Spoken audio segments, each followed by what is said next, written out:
say like I'm a thick bitch, like a bitch with her own shit. I ain't never been a broke bitch. Hi you guys, welcome back to my channel. As you can see by the title, we're doing a life update. So I'm going to talk about a few things that's been going on in my life. I'm going to also do my personal nails in the meantime. All right, so let's get started with the video.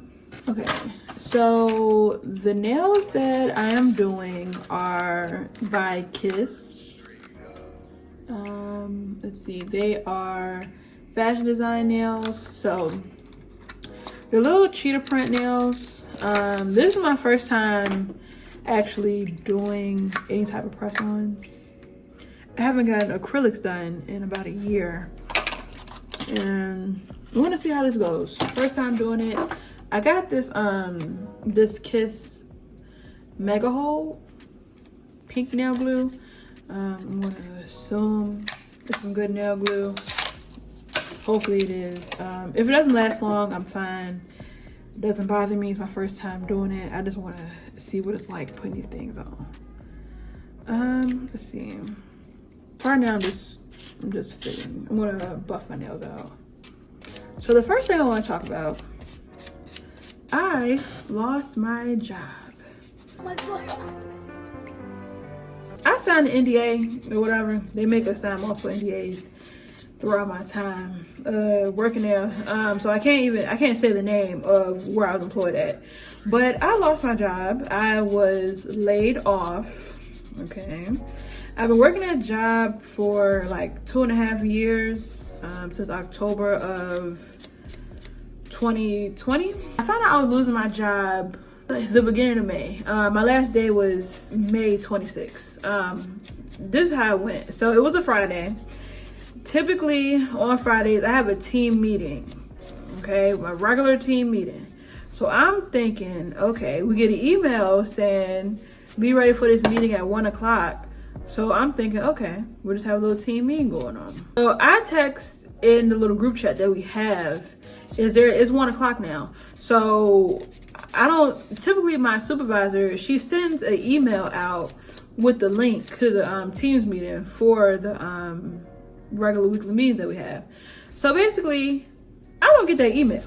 It's somebody, it's different. So my manager is in there, not my supervisor. So my supervisor's boss, they're in there, and a few other people in there that I don't recognize that's been invited to the little team meeting. So I'm like, okay, that's fine. So I finally get on there, and we're waiting. I'm like, what is going on? It's not a regular team meeting. And then they all of a sudden, they were like, is everybody in the group? Some people missing. So 2 more people come. And now they're like, so everybody's missing. They're just gonna do another time. We're gonna get them information different time. So they start talking, and they're like, thank you, yada, yada, yada. It's been a pleasure working with you, but unfortunately, basically, due to them not needing us anymore, there's not enough, I guess there's not enough call volume. I worked at a call center. It's not enough call volume. We're going to be, services are terminated, basically. Basically, just saying we got fired, and our last day is going to be 26. So I had no clue I was going to get fired. I never thought about it. So we do have we don't have a point system, we have a time system. So if we go over 64 hours, then we're automatically fired. So I was like at 61. I have been at 63 hours before and I didn't get fired. So I wasn't even thinking. I'm just letting my hours. So at a certain amount of time go by without you having unexcused absences, the time drops down, like it falls off. So I'm letting that happen. It is what it is. So now we're all in the meeting. We're confused. So we're like, so we're fired? And they're like, yeah. How long am I planning on doing this? Was my thought. But honestly, when they said we were fired, I didn't even give a shit. I was like, wow. And the only reason I didn't care is because I was wanting to leave that job for a year now. That job got on my damn nerves. I got so sick of people calling in. Granted, it's a call center. We here to fix people's problems, but I got so tired of people calling in, cussing me out, yelling, crying, demanding stuff. Like, and a lot of times, the stuff that they would be mad about and crying over and demanding us to help them with, it would literally be their fault. Like, it's not my fault that you sat there and canceled your wife's plan in the middle of her having cancer treatment. And you're mad at me because we can't hurry up and rush and reinstate it. You should have been paying more attention to what you was doing, or you should have just called us and asked for help. But instead, your wife is sitting there in her fucking doctor's office appointment, and she can't do nothing. She can't get her fucking chemo because you were being slow. And you're mad at me. And I actually made it through. During that job, one thing about me, I can't stay at a job for long. Okay, my first job, I worked in fast food, and I stayed there for 3 years. Me staying there for 3 years made me realize that, bitch, you can't keep doing this. You can't keep staying here longer than what you say you want to stay here for. I started that fast food job at 17. I stayed there for 3 years. In my mind, I knew I needed to leave. I experienced so many things. Like, I experienced racism and all this other stuff. There's so much stuff that was signs that I needed to leave, but I still stayed because I felt like I needed the money. Like this, I felt like I couldn't find no other job, and I didn't know what else I would do because all I know is fast food. I just knew I wasn't gonna find no other job. So I stayed, and to the point where I couldn't pay my bills with the last money they was giving me. It wasn't a lot. It was like $9.50. I think, yeah, the most I ever got paid at that job was $9.50. And I was running the kitchen, running the dining room, and being on cash register when they needed me to. I am doing multiple things. Why are you here for $9.50? And I hadn't realized how I went over to other jobs that I was getting worked to death for breadcrumbs, and I said I'd never do that shit again. So each job I get, I always went up in money. I am not playing with you. I am not ready to sit there and play with myself and make myself do some bullshit for not. When I realize that the money is not good, that's when I'm out of here. And with this current job, the money was good. Like I was there for 3 years, and every 6 months I would level up to, I was there for 2.5 years. Every 6 months I was leveling up. Like it's tiers. Each tier I'm moving up, I'm getting more pay. I am not ready to sit there and stay in one position and not make no money. I'm gonna leave once I realize I can't pay my bills with this money. So, and the problem with that was every time I was looking for new jobs, about to leave, here come a new position opening. And I'm just like, okay, if I don't get this position, if I don't get this money, I'm gonna find a new job. I fuck around and get the damn promotion and get more money, and I stay at the job knowing I don't like the damn job. So that happened twice. I went to tier 2 ISG. ISG is one of the highest regular, because after ISG, you're a supervisor of the people working there. ISG, I was supervisor of the customers, and I would help other people solve issues with the customers. The next step was supervisor of the actual people working in the building. And I applied for that, but I didn't get it. It was 6 months once I applied. And I should have known that once I applied to that job and I didn't get the job, I shouldn't have stayed. I should have got my black ass on. But the problem is, the main problem is that fucking money. There is nowhere around me that pays. I was making $19.64. There's nowhere around me that's paying $20 that's not like too much labor. I don't do hard labor jobs. I worked at a laborer's job and I lasted there 2 months, and I think it was probably really a month. I got like 3 checks out of there, 3 or 4 checks, and that was it. I got enough to pay Christmas bills. I got enough to fund Christmas. That was it. After I got that set amount of money, I was out there. I could not take that shit no more. I am not into warehouse jobs, and that is literally the only jobs around here that make $20. So I stayed there for that long just because of the money, and I hate it. And I told and a lot of times I really self-sabotage, because I know. I was talking to my friend, and we was like, it's hard for us to like do certain things because we start to feel like we're not worthy of getting this new thing. And I don't know where that comes from. I don't know if somebody told me, you don't deserve this, you don't work hard enough for this. But in my mind, when it comes to applying for new jobs, I am so scared, because I'm like, what if I get in this position I can't perform? That shit is so scary to me. So now I'm happy that I lost that job, because I didn't want to be there, because it was just a shitty experience after a while. now I'm in the process of looking for new jobs because the bills got to be paid.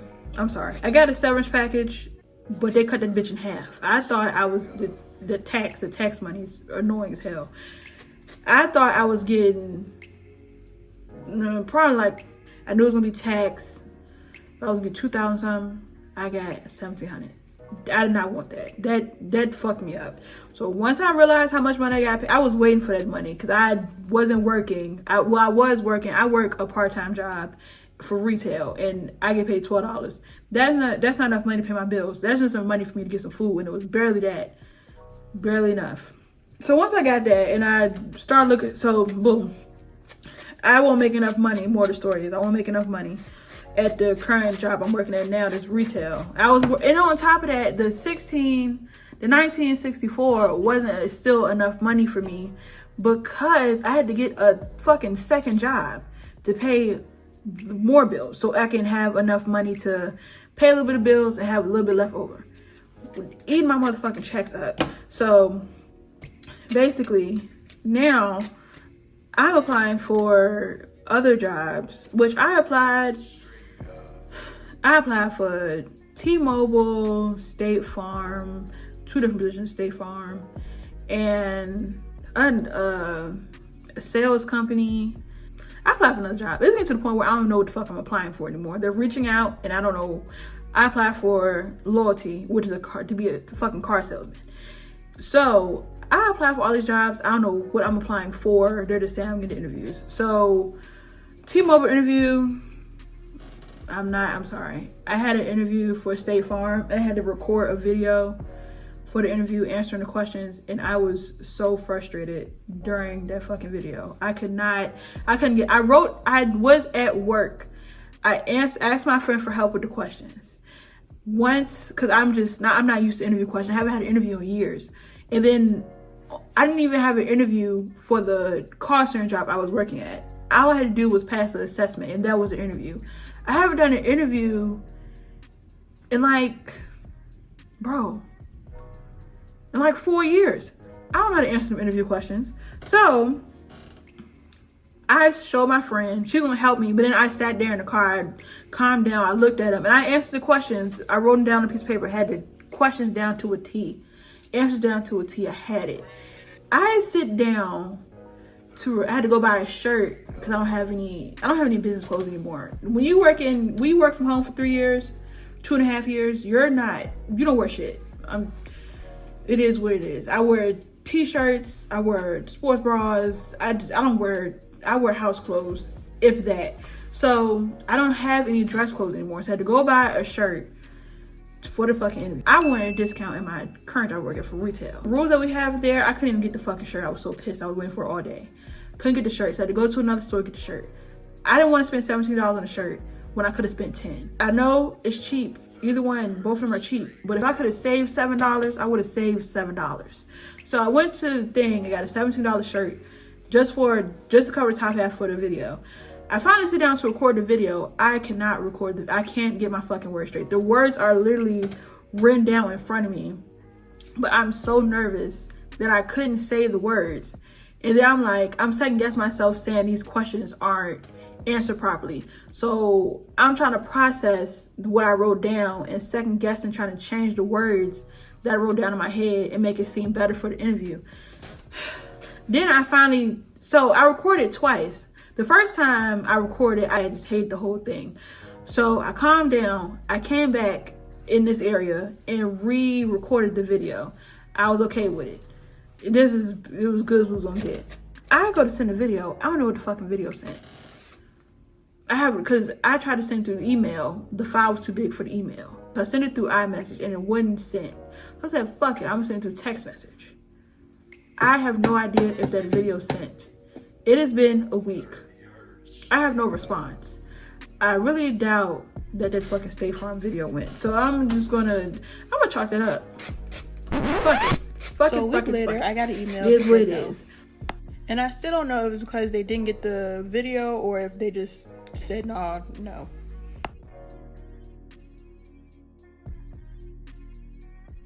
So then I applied for T-Mobile. So the night I found out I didn't get all my severance pay, I just hurried up and applied for all those places. So now T-Mobile is like, oh, we like your resume. Let's do the next part. And the next part is the interview. I already know that. They said once I click on that fucking email link and I see that the interview is to record a video and it's for 30 minutes. I text my friend and said, I'm not doing it. I don't get it.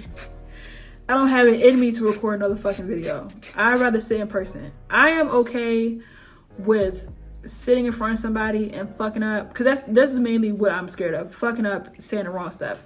I'm okay with sitting face to face and fucking up my words and trying to get myself together, regroup for an interview, then sit there and film a video, and having the option to have to keep going back and second guess myself, because I never get it done.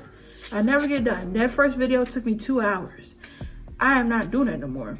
So I told her, I said, I'm not doing it. It is what it is. And they paid $20. And I said to sit there and weigh my options. They paid $20. They paid what I was looking for. But I just could not sit through that damn video. I might reapply. I might. Right now, I need a break from them. I need a break from the videos. So then the next place, they were trying to reach out to me, and I didn't even realize they was trying to reach out to me. They've been trying to set up an interview. I just wasn't paying attention to my emails and my text messages. So once I read and go back and see, oh, these people are trying to get in contact with me to set up an interview, I'm like, okay. They said, what time is a good time? I keep trying to set up the times, but it's not. Since the first time I missed the time, I noticed that they sent me a text message and it was past the time that they gave me, the time that they gave me. So I was like, I texted them back later. I was like, can I reschedule for a different time? And it was like, yeah. Then it was like, is this time available? A good time for you? I was like, yeah. And it was like, would you be able to, they sent the address, said, would you be able to commute? I looked at the fucking address. It's 34 minutes away from me. I live close to Richmond. It's right up the street. That place is in Richmond. It is 34 minutes away from me. I don't want to do that shit either. I don't want to do that shit either. But you can't be picky when you got no money. You can't be that picky when you a broke bitch. So eventually, and they say $900 a week. That is actually great. That would be the most money I made from a job. $900 a week is actually good. So I'm like, it's $900 a week. What could you don't have nothing else. You really don't got nothing else. I had to sit there and be real myself. Bitch, you don't have nothing else that you can actually do right now. Set it up. So the next day, I'm like, yeah, I'm able to commute there because I have a car. I'm able to commute. So I'm like, okay, that's fine. Then it was like, can we schedule an interview for this day? Now, that day was supposed to be today that I'm filming, but I had to work. I didn't go to work today. My fucking AC is broke.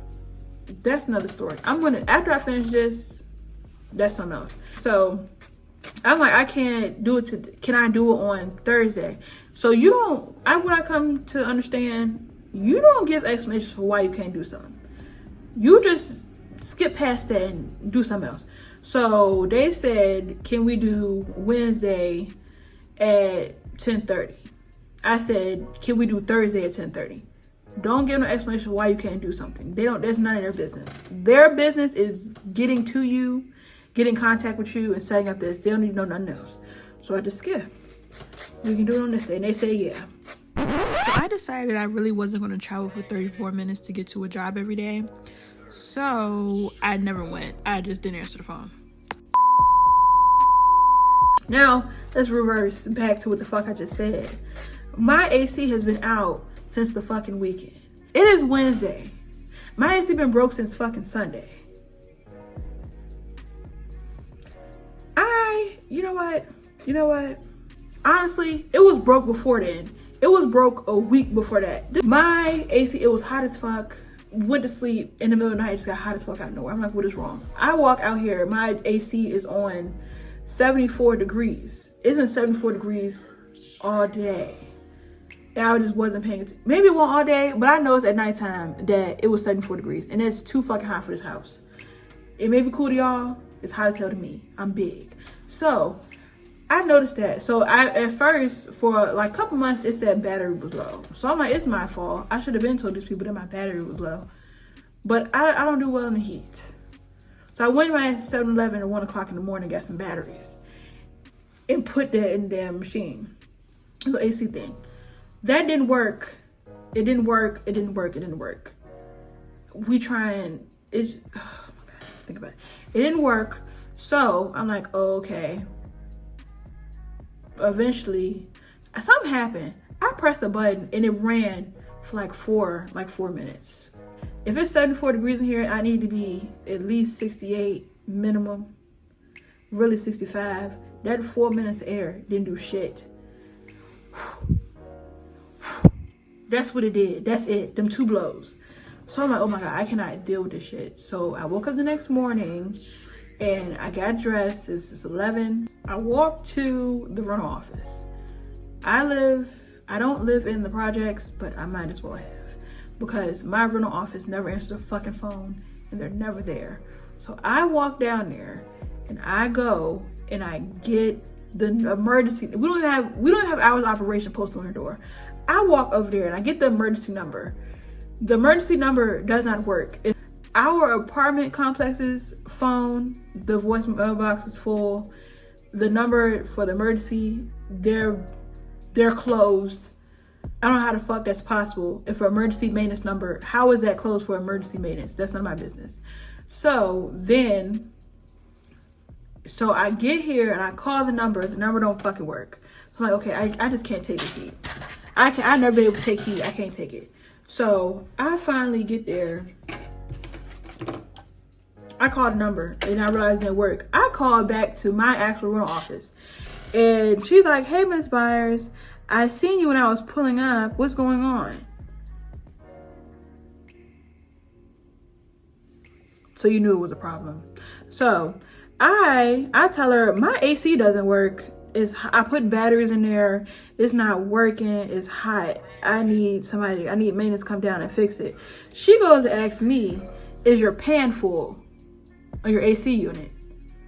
I said, what? No, I don't know. I don't know what that is. I don't know what it is.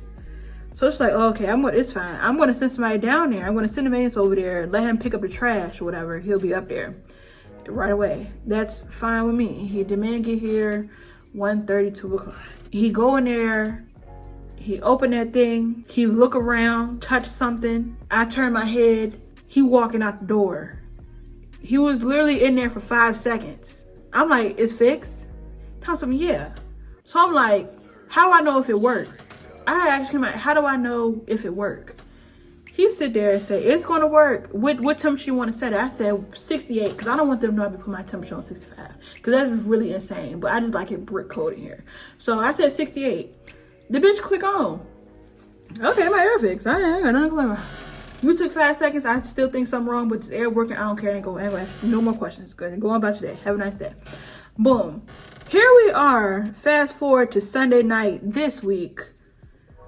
In the middle of the night, I'm like, it's hot. Like, it's a dry hot. And that's the hot I don't like. I'm like, what is going on? I wake up, the AC don't work. It says 74 degrees here again. I'm like, I don't have time for this. I don't have time. So I'm like, I'm gonna just do my hair first and I'll figure it out. Honestly, I didn't even look at nothing. I didn't wake up and look at nothing because I noticed it was hot in here. I said I'm going to do my hair. I washed my hair, did my retwist. In the middle of my retwist, I'm like, it's 74 degrees in here. Is the AC broke? I go back and look. The AC is broke. I'm like, what the hell? I finished my hair. And I remember that the lady said to me, is your pan full of water? I look down. It's a pan. And lo and fucking behold, that pan is full of water. So I'm like, what is this? What is this? What is that? Why is the pan full of water? So I do my TikTok, because TikTok University, boom. I go in there. It says, if the AC pan is full of water, you have a clog in your pipe. And I knew it was a clog in there because all that man did, it's a little safety. It says safety. It's a little pipe. it's a little thing you stick it in there so the water don't overfill out the pipe. All he did was pull it out of the pipe and my AC clicked on. I won't complain last week because I needed to be cold in here. But I heard the gurgling. It was like glurk, glurk, glurk, glurk, glurk, glurk. I knew it was clogged. It's not supposed to, I knew that was clogged. But I was like, it is what it is. So then I noticed that since the safety thing is out, it's water in the pan. And more of the fuck story is TikTok told me there's a clog in my pipe in my AC thing. In order for me to unclog it, I need a fucking shock vac. I don't have money for that. And I'm not paying for it to do it. Because I would do it myself. I would honestly do it myself. I'm a Bob the Builder ass bitch. I would do it myself. But I feel like the apartment complex should do it. Because a lot of things I didn't fix in my apartment complex that they should have fixed. But I just said, fuck it, I don't want them in here. It is what it is. But now I'm to the point where I can't even fix it. That thing fill up. If the AC running all day, every 8 to 12 hours, I have to dump that fucking pan out. And it's Wednesday. I have dumped that pan out 5 times. And I called them like 20 times yesterday. Nobody answered the damn phone. I check an email with the management lady's number on it. I call that number. She's not answering that phone. I'm like, it is what it is. I called today. Still no fucking answer. And I drove by because I need a mirror to film a video. I drive by the apartment complex. It's a new paper on the door. I don't know what it says because I won't get in my car. I'm pretty sure it says something else. I'm tired of rigging my fucking house. Honestly. This is not the first thing I had to rig. I had to rig a door. My door fall off the goddamn hinges. I had to rig that until it finally just wasn't working. My damn oven, the screw is stripped. I called them. When I asked them to fix that door, I asked them to also fix that screw in my oven because the door handle falls completely off. So if you don't keep it screwed in, but it's stripped. So the more you twist it, it's just getting bigger and bigger and bigger. It's going to end up being an octagon thing. And it's supposed to be a regular screw, a regular screwdriver thing. I asked them to do that. They didn't do that. They took a power drill, and it stayed for a week. I'm so over it. So eventually, I'm going to have to get a new apartment too. But once I get my job situation straight, once I get a new job, I feel like out of all these jobs, I applied for probably like 20. I feel like I want to get one of these jobs. And I even applied to work for the city that I live in. I didn't realize I applied to be a cook. I applied to be something else. And I applied to work with in a group home for like people with mental disabilities. I really want to work at the group home for mental disabilities. I've been looking at that job for a year now. That's the job. When I wanted to quit the job I just got fired from, when I wanted to quit that job a year ago, that same job posting was still available. I've been wanting to work there for a long time. It's only part-time, but if I work part-time at that job and part-time at my retail job, I will make enough money. I can figure some shit out. I really want to work there full-time. And once I finally applied to that job, I see the email saying I applied. It said it could take them 8 weeks to actually review the application. Bitch, are you hiring or not? What is going on? What is going on? It take you 8 weeks to review the application. Y'all urgently hiring? That makes no sense to me. So then, boom. It is what it is. I applied there. Hopefully I get one of these jobs. I got an interview tomorrow. Either way, I'm gonna be okay. I ain't been stressed. Cause either way, I'm gonna get this money by tomorrow. I don't give a fuck what I gotta do. Literally. Make this money by tomorrow. I don't care what I'm gonna do. So that's that with the job thing. So because I lost my job, I started to venture off to different things. I was going to start a cleaning company because I used to work for one. I used to be a cleaner, cleaning houses, and I actually enjoyed it. The only thing I didn't enjoy is that I lived 30 minutes away from the job. So because I lived 30 minutes away from the job, I went from the country to the city. I will always be late to work because it's always what's it called, accident, and it creates a roadblock, and I'll be an hour late for work. So I would get dinged for that. And the money wasn't good. I'm sorry. The money was not good. I thought $300 a week is good. That's back when I was young. I was young and dumb, 20. Young dumb $2,300 a week. The way, honestly, no, I don't think I ever thought $300 a week was okay. It's the way that shit was advertised. It was advertised if you want to make a lot of money, because it was based on tips, and you get a little differential. Like if you drove your own car to drive to houses to clean, you made more money based on your mileage. And sometimes it was bonuses. I think I got a bonus one time, but it's not big money. It's not the big money they thought. It's not the big money they said we was gonna get. It was only a little bit of money. So I get a $300 check for working a week. I'm like, this not enough. It's not enough. My car payment is $300. My car payment. I don't know my car payment was $300. My insurance $2 something. That was $20. Child, is not enough fucking money. Okay. And then one time, in the stupid rules that they had, oh my God, if you call out, boom. I called out once last week. I call out once 2 weeks later. They're unexcused. So I got a headache, but I'm not going to no doctor for no headache because I've been getting it. That's an unexcused absence. 2 weeks later, I got a flat tire. I can't come to work. I gotta get my tire changed. Unexcused. You are missing 3 days from work, bitch. We only work 5 days a week. Your consequence for having to call out is you can't come work for 3 days. And keep in mind, we get paid weekly. What the fuck I'm gonna do with a $50 check? Because I will go there and clean the damn houses, and then go there and clean the houses. We don't even get in the house. Some people aren't even there. It was the worst amount of money. I just pray I get a new job. And now my new venture, cleaning houses. I wanted to clean houses, then I realized this shit is too much work. I'm sorry. Them people that be like, start a business, it's easy. They're fucking liars. I'm sorry. You need money to start it. You need money to legally start a business. You need the EIN number. You need to sign. You gotta register your LLC. It costs money to register your LLC in your city. I don't know why I thought that shit was free. Maybe because of the way people advertise starting a fucking business. You need money to start a business. That's why them fucking PPP loans came back on asses, because y'all was not having legitimate businesses. Y'all didn't say how much money that shit cost. So I'm like, okay, I don't want to do that shit no more. It costs too much. So now I was like, this is how we got here. How we got here with this camera in my face. I've been watching YouTube since I was 7 years old, okay? There is no reason why I shouldn't have been started a YouTube channel. I have watched people on YouTube start from where I am now, just starting, to making big money. Head YouTubers, thousands of views. You wanna know why?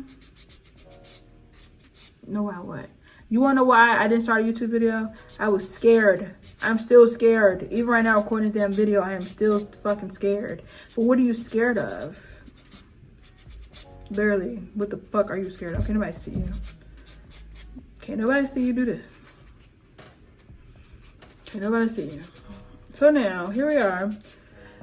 Since I didn't want to clean houses for the rest of the fucking living. I'm not saying clean houses. Ain't nothing wrong with cleaning houses. Cleaning houses make you good money. Just, you have to do it for yourself. You have to work for yourself to make that good money. I am not in the position right now to start from the ground up and start that business. It's not in my cards. I don't have the money at the time to pay bills and live. I don't feel like it's living leisurely, but I need some money right now. I do that shit later. That's okay. If I don't do it right now, I do it later, I'm fine with that. But right now, while I'm looking for a job, I can make YouTube videos. And I always wanted to be a YouTuber. Like I was saying, I've been watching YouTube since I was 7. And I've seen people from the ground up start their careers on YouTube, and they're now flourishing. I watch them, and I'm so proud of them when I see that they're getting brand deals, making good money. Other people watch them, thousands of viewers watch them, and it's amazing. So now I'm like, Lyria, why are you not making YouTube videos? What's your reason? What's your reason? I have no reason. Literally have no reason. I was just scared. I need to stop being a bitch. to actually make them. But here we are now. Not that much of a bitch. We're I'm doing it now. So here we are. Here's so I can say my goals, what I want. What I want from YouTube, I don't know. I just want to be able to enjoy myself, honestly. I want to be able to enjoy myself, be carefree, talk how I want to talk, breathe how I want to breathe, live how I want to live, and just be happy with my content, not be scared to make content. Literally just enjoy the journey. Do I want to make money from YouTube? Yeah. Am I focused on that right now? Not really, okay? Because I feel like when you go into YouTube with the thoughts of, making money, like solely to make money, I really don't think you're setting yourself up with expectations that I don't think you can meet. Because you always have to start somewhere when it comes to starting new things. You have to start somewhere. So if in your mind, your first thought is, I'm going to make money, the first thing in your mind, like the front of your mind, I just need to make money off this. You're not going to enjoy it. And I know it's with me. If I don't enjoy it, I can't keep doing it. And I genuinely enjoy YouTube. Like I don't watch cable TV. I watch YouTube. I genuinely enjoy watching YouTube. What's your hobby? Watching YouTube. And I want to make quality content. I want to make content that I will watch. I want to watch. Because I know there's people that watch what I want to watch. Because the people I watch on YouTube, a lot of people watch them. Somebody out here for me that want to watch me do whatever the fuck I do. So I really don't have an outro. There's going to be a part 2 of this video where I talk about setting boundaries and confidence. Don't forget to like, comment, subscribe on this video, and be on the lookout for the next one. Thank you guys. Bye. Say like I'm a thick bitch, like a bitch with her own shit. I ain't never been a broke bitch.